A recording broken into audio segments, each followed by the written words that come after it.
You're watching KWQC TV, the news leader, making a difference in the Quad Cities. Live from the KWQC Broadcast Center in downtown Davenport with Morgan Otier and Kyle Keel. This is Quad Cities Live. Thank you so much for joining us for Quad Cities Live. I'm Morgan Otier. Well, as our weather this season begins to warm up, consider creating a dream getaway without ever leaving home. From outdoor lighting to patios, even pools, Curb Appeal QCA is a family-owned landscaping company that has been transforming yards since 2007.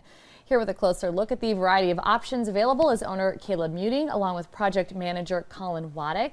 Thank you both for being here today. Thanks for having us. Yes, thank you so much for sticking with us today. Caleb, talk a little bit about Curb Appeal. We mentioned that the business started back in 2007, so nearly 20 years ago.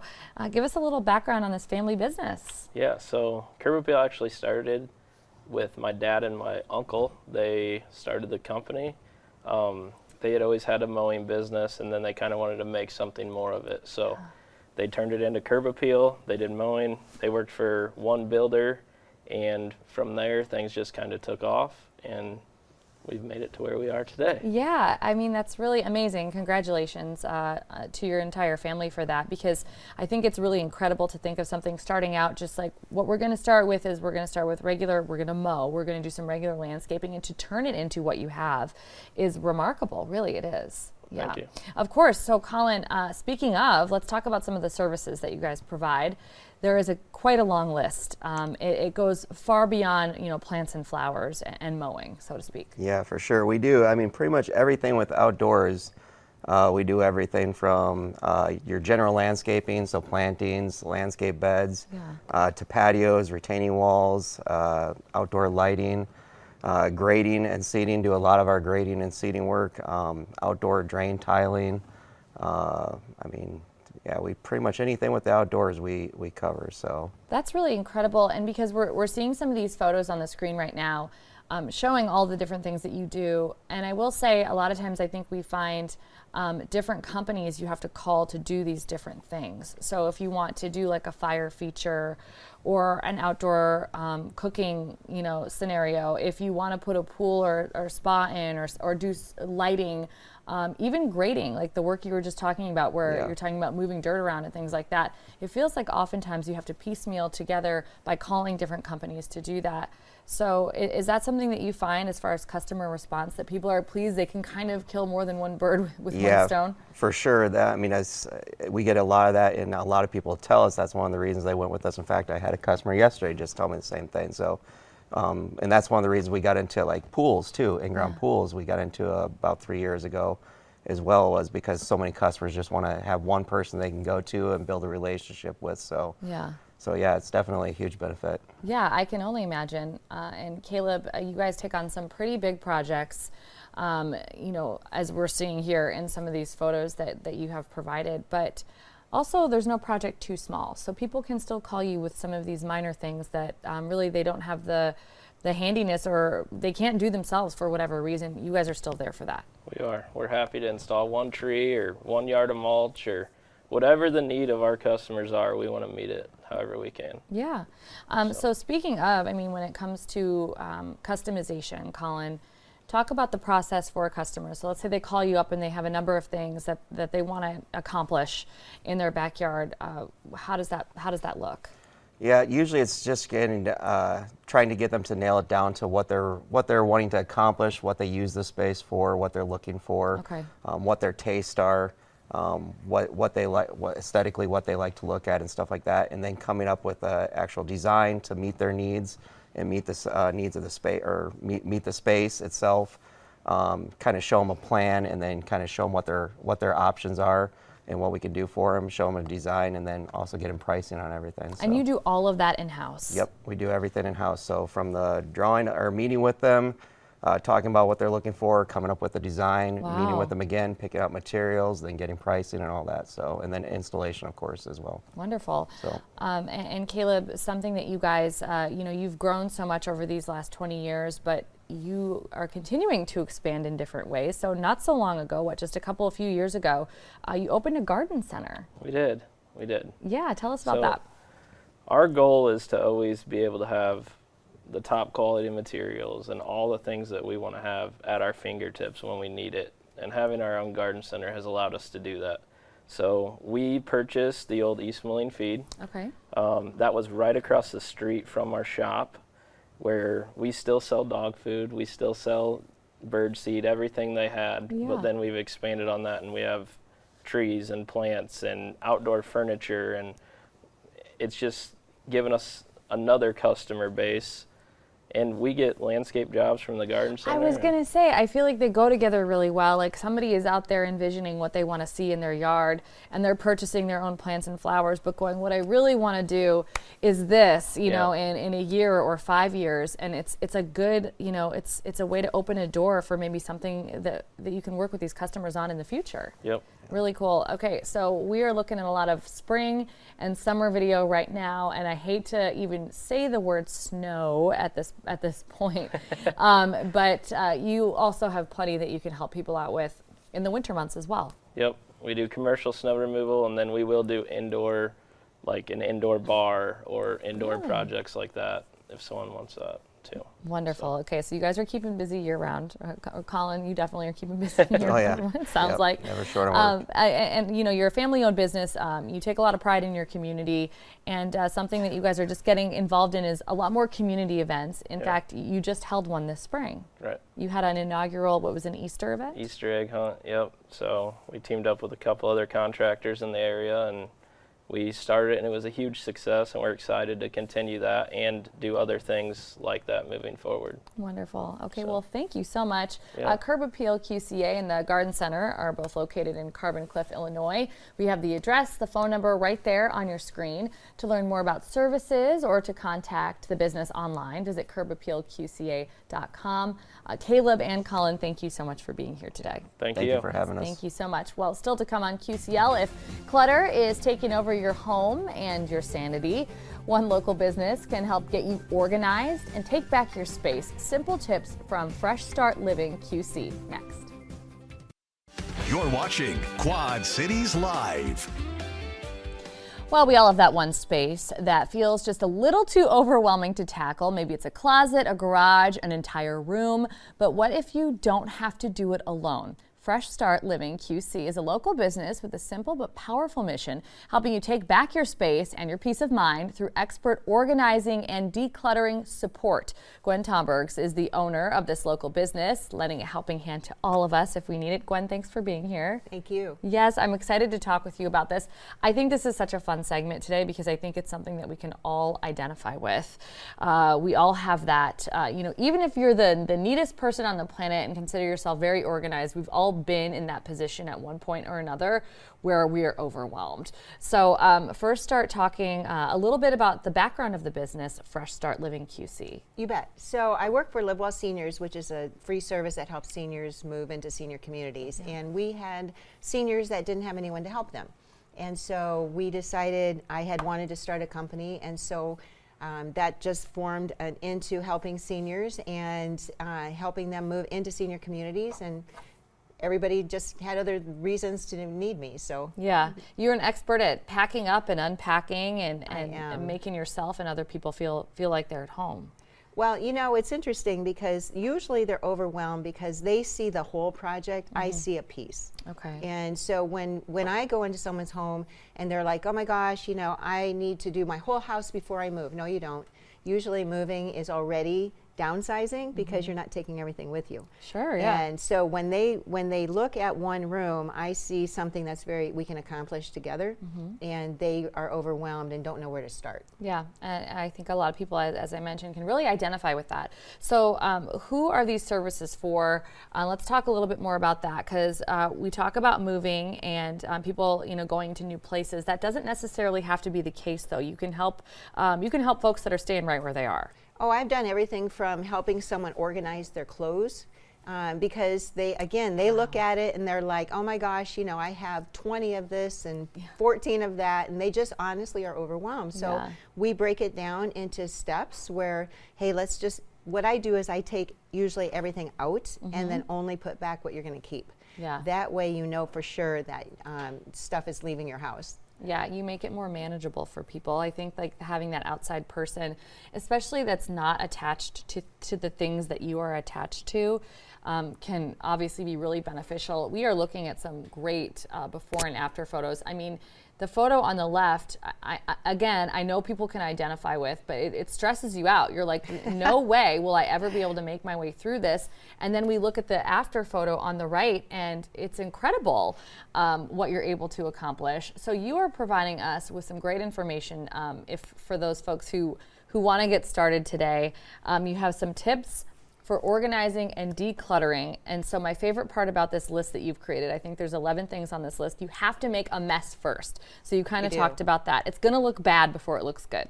Well, most people don't even know what's in that mess. Right. Because you just keep putting new things on top. And so once you pull everything out and put like things together, then you can realize how much you have of everything and already downsized just by not keeping it all. Yeah. So you make a mess, and then when you put it back, it looks like that and on the finished side. So. That's great. Take before and after pictures. So obviously, I mean, you run this business, so that's why you take these before and after pictures, but you think we should all be doing that? Well, because you can reward yourself that way. Yeah. When you realize, I mean, it might be just a section of a room, but it's so overwhelming that when you break it down and you take the picture before and after, you really have accomplished something, and then you can keep going. Yeah. Start with one room or area. That, for me, like spoke volumes. Like I can walk into my house and go, oh my gosh, the kitchen, my room, the laundry. You're like, no, just focus on one thing at a time. Because then you can accomplish it. Yeah. If otherwise it's too overwhelming, and then you won't start. Yeah. Okay. Going down the list, pulling everything out of an area so you can start with a blank canvas. So that's something you talked about. Give your family items they want if they want them. If they want them. Yes, don't try. And my big thing is if they don't live with you, neither should their stuff. Okay. So, try to give it to them, or if they don't want it, it's okay. Just take pictures of everything and then keep the pictures and get rid of the stuff. Yes. Okay. Good advice there. Another one on the list that I wanted to get to is create 4 piles. So it's a keep pile, it's a think about it pile, it's a donate pile, and it's a dispose pile. Exactly. So, and I think oftentimes we get stuck on keep or don't keep. And you don't need to, because a lot of times the don't keep pile is really stuff that you weren't going to keep anyway. Yeah. So just let it go out of the house right away. Don't have a pile in your house a month from now. Okay. Have it leave the house. Yes, very cool. And the very last item on the list, and we'll post all 11 tips and tricks here, don't do it alone. And that's kind of where you all come in. You guys can be someone to help and give that extra eye and make the process go a little more smooth. And sometimes they just have us kickstart it. Yeah. If we end up coming in and we get them going, and then they're like, okay, I think I've got it now, or at least one room is done or something, that's fine. Yeah. Absolutely. Yeah, that can make you feel really good and get you started on a path to decluttering.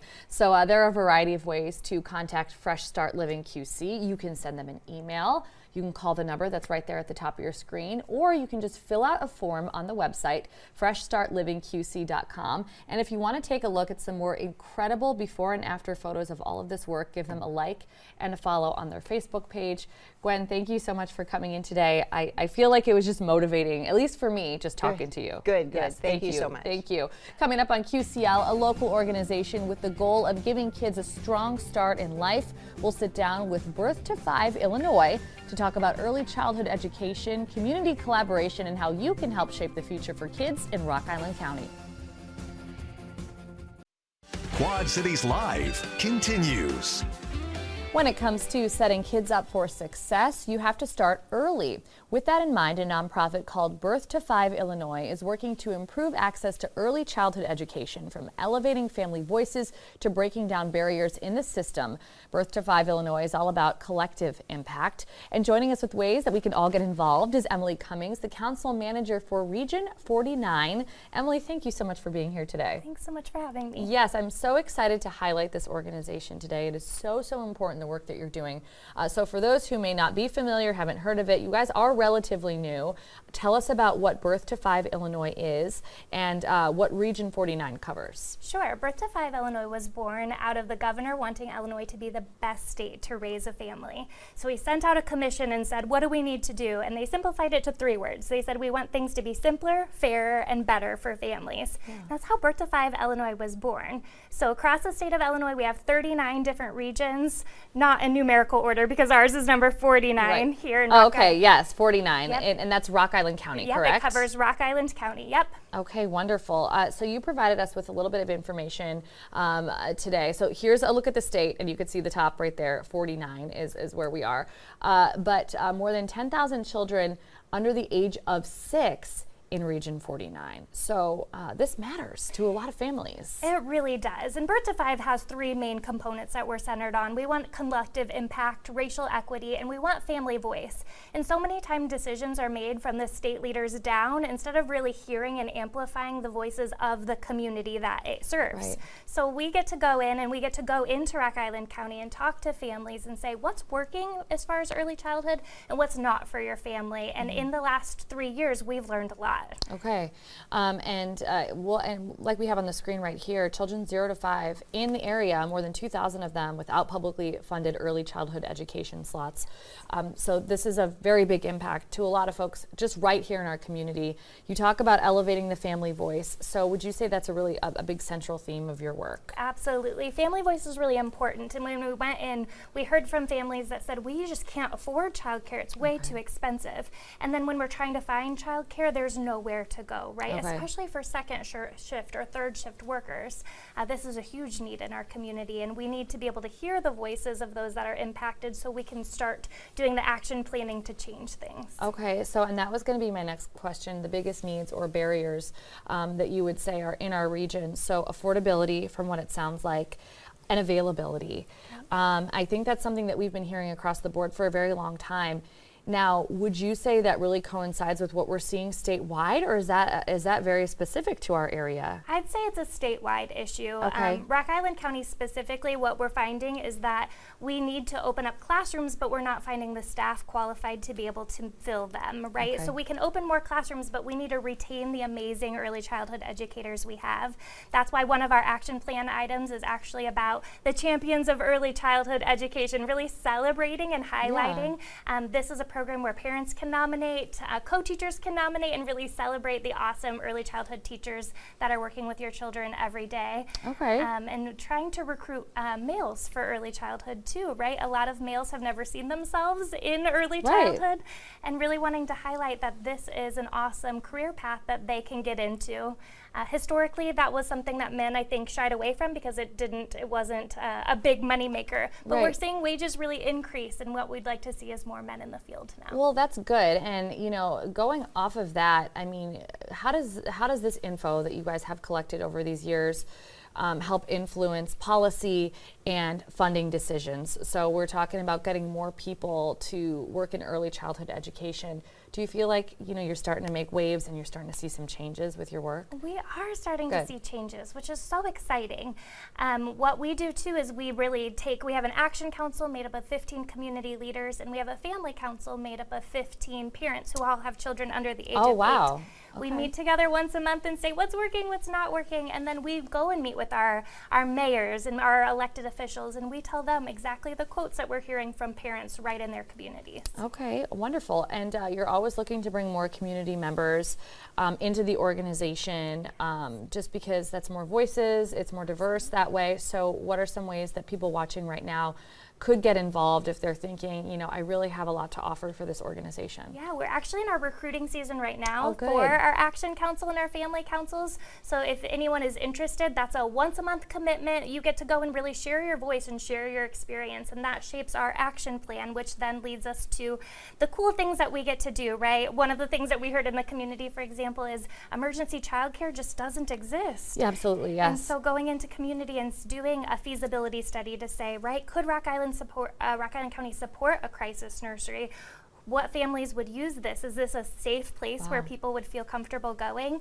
And so really learning from community if this is a resource that our community could use and support. All great questions. Yeah, amazing work that you're doing already. And we talked a little bit about celebrating our child care providers. So, and you touched on it already, but there's the awards that are coming up, and people can nominate just by going to your website and nominate amazing child care providers. They have up until the end of June to do that. Yes, that was really big for recruitment and retention of our early childhood teachers. We need to celebrate. It means them. a lot to be recognized. It really does. For a job well done. So, you know, folks who are getting involved in this organization or not, I mean, go on and nominate somebody that you feel would be a good fit to win an award. And if you want to learn more about the Birth to 5 Illinois organization, just visit them on the web at birth5il.com. And to specifically follow along with what's happening in Rock Island County, just visit the Birth to 5 Region 49 group on Facebook. Lots of information there for you if you want to get involved. Emily, thank you so much for joining us today. I feel like maybe this isn't something a lot of people knew about before, but you guys are doing amazing work. Thank you so much. Yes, absolutely. And just ahead, if you think that your trees right there on your property are just for looks, think again. We're talking with the Illinois Extension Office about how preserving the trees on your property can boost your home's value and even save you money in the long run. Accurate and reliable. This is your First Alert forecast with weather specialist Teresa Bryant. Well, we've seen some very active weather so far this afternoon with our First Alert day in effect until 6 p.m., although that could be trimmed back somewhat.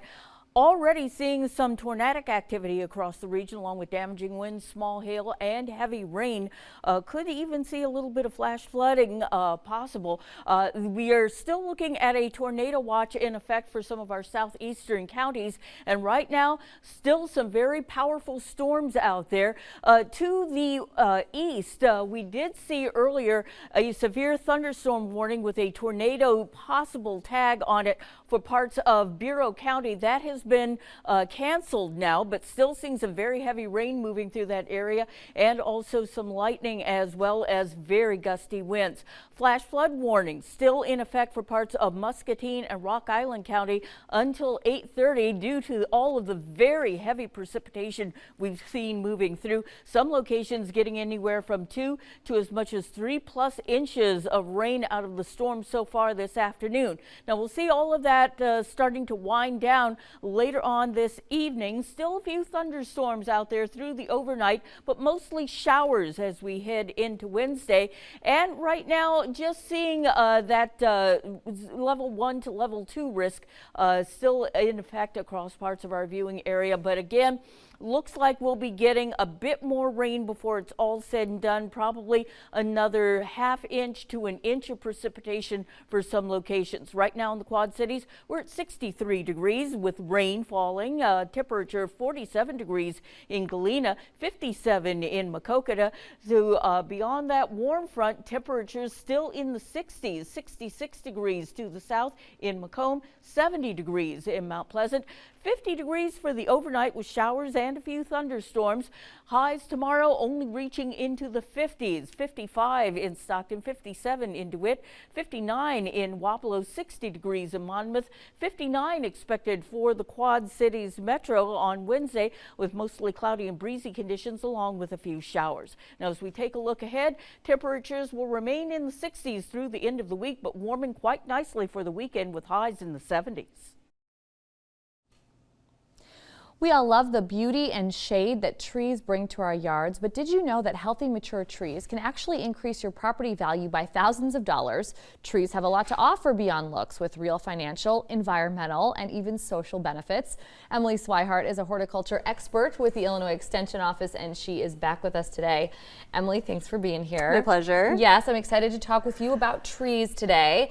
This is very interesting. Okay, so protecting and preserving trees can actually put money in our bank account, which I think is going to pique a lot of people's interest here today. So talk a little bit about why that is. Yeah, so trees add so much value environmentally to our landscape. So like days like today when it's storming, they're going to be helping offset some of the stormwater management that our communities have to do in the way of storm sewers. That's a financial return for us as a community. They can shade our homes, energy savings. If we don't have to cool our homes as much, we can Right. get dollars back from just not running our air conditioning so much. Yeah. But from the community standpoint, trees, and research has shown that trees actually encourage us to be outside, be active. So we have some health benefits that are made available to us when we have healthy, robust green landscapes in our communities. Yeah, we want to be out there. Yeah, and trees are one of those really cool pieces of infrastructure. I think of them as essential pieces of our communities. Right. And so I call them infrastructure. But they actually give us a return on investment that increases over time. Like sidewalks diminish, but trees, as they get bigger, they give us a higher rate of return. So it is beneficial financially, socially, emotionally, Yeah. to have large trees in our landscape. To get them, we need to do some protecting and preserving of them. And there's a Yes. couple of things that homeowners can do. Okay. Yeah. So let's talk a little bit about that. Okay. So we've talked about the environmental benefit. We've talked about the social benefit. We've talked about the fact that you can increase your property value just by having trees on your property, but we need to protect our trees. And we're starting with the trunk of the tree. Yes. Okay. Yep. So the trunk is most accessible for most of us, right? Yeah, It's the one, you're right. Yeah. It's the thing we're looking at. We Not don't the see- canopy. It's not the canopy overhead, and it's not the roots underground. It's the trunk that we have most easily access to. Yeah. And so we want to protect this. It connects the canopy and the roots. Here are a couple of things that homeowners can do. Damage to the trunk is really, really hard to correct. You can see some photos here Yes. of previous damage, probably from like a mower or a string trimmer, just bumping up against it, maybe once, maybe repeatedly. Okay. So to prevent that from happening as we're heading into our mowing season, Yes, absolutely. mulch is going to be the easiest, one of the lowest cost ways to help protect our trees. And you can just spread mulch around the base of a tree. It's going to help conserve moisture in the soil. But if you've ever run a mower and you hit mulch, it makes Yes. that loud crunching sound. Yes. It will catch your attention. Okay. So you brought this with you. I brought a couple of examples Okay. of mulch arrangements. Okay. All right. So there's one way I want you to do it and one way I don't want you to do it. Okay. The one over here by you, Morgan, this is what we call lovingly volcano mulch. Okay. It is just piled up on the tree. So you imagine the tree right in the middle of this pile. Sure. That is undesirable. On a mulch hill. Yeah, Yes. we don't want to put the mulch right up against the trunk of the tree. It can Okay. keep moisture in there. Rodents Oh. can get in there and chew and cause damage to the trunk of your tree. Okay. What we want to do, and I'll tip this up so hopefully people can see it, is we want it donut shaped. Yeah. We want to make sure that our tree is left to be able to enter the ground. The trunk enters the ground into the root system without having mulch piled up against it. Okay. Pretty easy to remember. Volcanoes are threatening. Donuts are not. Yes, and so this protects them from animal damage and things like that. Yeah. One thing on your list, though, is removing protections Yes. during the growing season. So is that the difference that you're talking about here? No. Okay. So mulch can stay on all year long. We'll need to replenish it. Okay. Just like a natural wood mulch, it'll decompose. It'll put nutrients back into the soil. Perfect. The protection that I'm talking about would be a winter temporary protection, especially for younger trees. Got it. Okay. And that's what I brought here. This is just a tree tube. Yeah. It's pretty small because we're putting this around small trees. Right. But you would put this around the trunk of a tree to keep. Okay, and you we know, have it on rodents screen and- right now too, yeah. right? Okay. Yeah, and you can see that this one was left on too long. That Okay. tree outgrew that protection, and you can see it was starting to actually cause some damage and rub on that trunk. Okay. So this one you want to put on in the fall and take off in the spring because it's going to keep moisture in there and honestly can heat up in Yeah. the summer and it kind of scald Yeah. your trunk. And so Okay. that's a temporary one. Okay, and before we run out of time, I want to Yeah. get to this because it's super important. Pay attention to who you have working on your landscaping. Yeah. So we're not trying to cut the tops off of our trees. Correct. So hire an arborist to do any pruning in the tops of your Sure. trees is the message I want everyone. A Yeah. certified arborist, they have training. But this is a practice that I keep seeing from time to time occur in our community, and it has not been recommended for over 30 years. And this is the practice of topping a tree. Right. The idea is that big trees are scary because they might drop branches Right. on our homes.